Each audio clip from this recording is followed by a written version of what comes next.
বন্ধুরা, শীত তো বেশ জাঁকিয়ে পড়েছে, আর এই ঠান্ডাতে পিঠে খাওয়ার মজাই আলাদা। তাই আজ আমরা রান্না করছি একদম পুরনো ধরনের মাটির উনুনে, কাঠের জালে মাটির সরাতেই এক পিঠে। সরার মানে যেই টেস্টটা হয় না, সেটা খুবই দুর্লভ। আর কাঠের জালে রান্নাটা শহরের লোকের কাছে খুবই দুর্লভ হয়ে গেছে। তো আমরা কিন্তু মেদিনীপুরের বাড়িতে আজও এইভাবে রান্না করি, নিজের বাড়িতে আর নিজের সময় নিয়ে। কাঠের আগুনের যখন পিঠেটা হয়, তখন শুধু খাবারের না, একটা আলাদা শান্তির টেস্টও তৈরি হয়, যেটা গ্যাস বা ইন্ডাকশনে পাবেন না।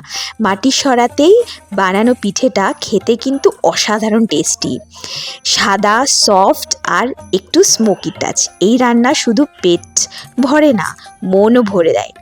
তো এই যেই গ্রামের স্বাদ শীতের মরশুমের সাথে একটা পারফেক্ট জুটি তৈরি হয়, যেটা অসাধারণ।